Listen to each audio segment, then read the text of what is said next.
Hey there guys, this is Obsidian Chill. Got another video for you today.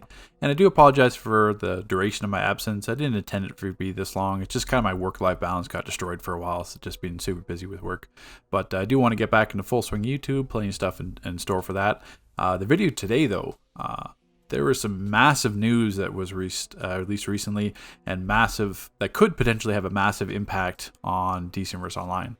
So if you've been following the games industry, tech industry for a while, there's always been massive layoffs announced that you've seen from companies, but it hadn't really hit close to home yet.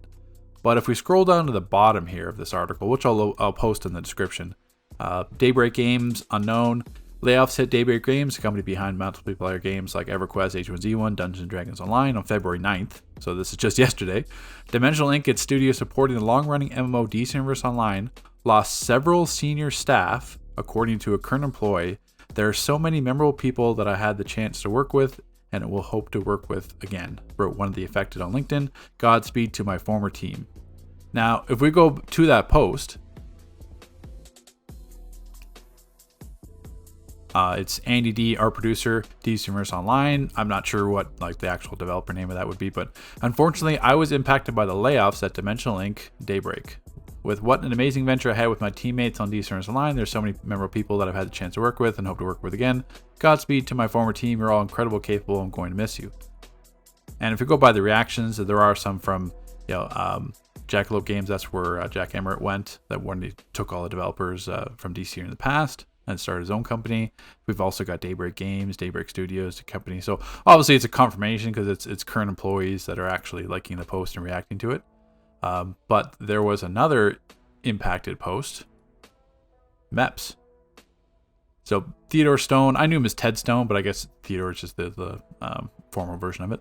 Just wrapped up 13 years at Daybreak SOE, and I'm looking forward to new adventures. Please hit me up if your needs include the expert and authentic community work. And that was 21 hours ago. So, and same thing. Even though there's technically another Ted Stone profile on LinkedIn, it's all but confirmed. It could just be an old profile. But same thing, we've got likes and reactions from current members of the team, former members, Daybreak, General Games. So it's pretty much an absolute certainty that MEPS is no longer with DC Universe Online. Now, I know there's probably could be mixed reactions in the comment section for that. And if anyone knows my history with MEPS and Jens Anderson, Spittle, and we have a long-running history dating back to. MEPS was here. I'm pretty sure MEPS was probably the most tenured employee at Daybreak still, or Dimensional Inc. The only one other that I can think of is the developer Quitoxic. He's the one that designed Nexus, Darkside War Factory, tons of other content, amazing content. I think he started around 2011, 2012, because if he's the one that designed Nexus, so at least it had to be 2012 or before that. But MEPS, same thing, he was there from the very beginning. So was I, so we kind of had butted heads plenty of times. I've been banned on the forum. I think MEPS has banned 6 or 7 of my accounts on the forums over the years.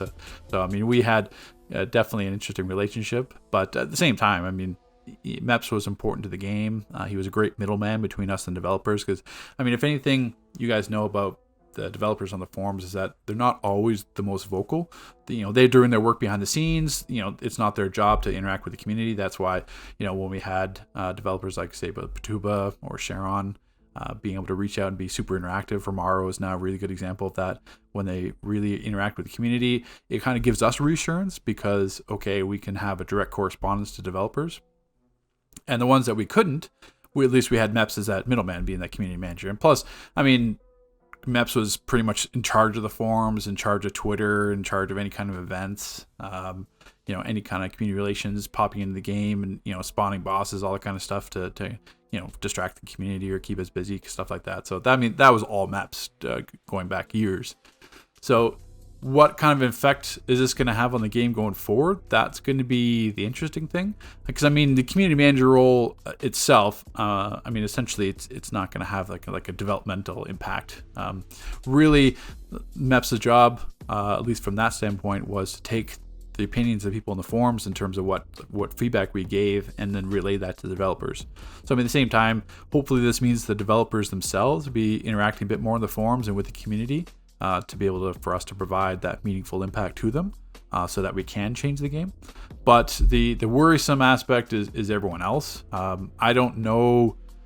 I mean, there are more like LinkedIn detectors out there could probably go through and find out exactly every single DC Universe Online or Dimension Link employee that left.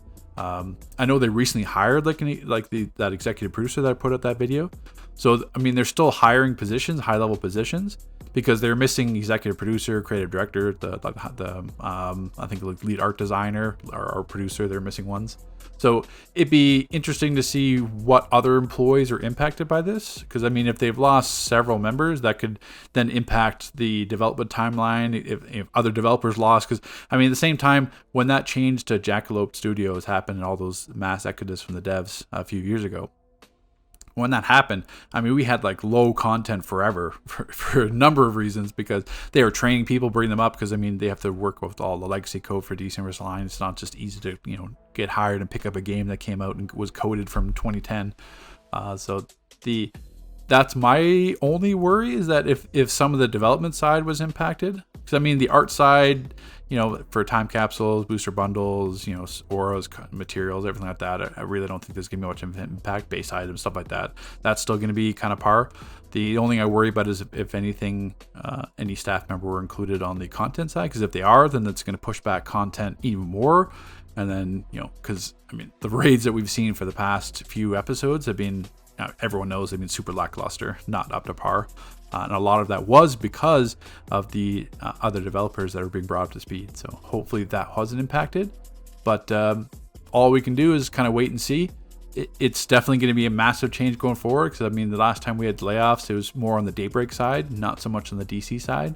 But now, obviously, this is being, if Dimensional Inc., which is pretty much the only studio, I mean, they already canceled other games, so pretty much it's just DC Universe Online. So if they're, as the studio is being impacted, then it's going to have a direct impact on anything. Any staff that leaves is going to have a direct impact on DC Universe Online. So we'll have to see going forward. Obviously, there's been no announcement on like the DCO Twitter or DCO forums or anything like that, because that was all MEPS before. So obviously, we're going to be seeing either a new green takeover or something else. I guess that would be TBD. But other than that, you guys can share your comments and concerns in the comment section. If you guys have any old stories to share about MEPS, then you can post that there as well. But other than that, let's see. This is 2024 going forward. I mean, this is my first video in 2024, so I mean, this is certainly. Let's take a look and see what we have to look forward to going forward. So take care, guys, and look forward to me being more active. Thank you. Thanks for watching.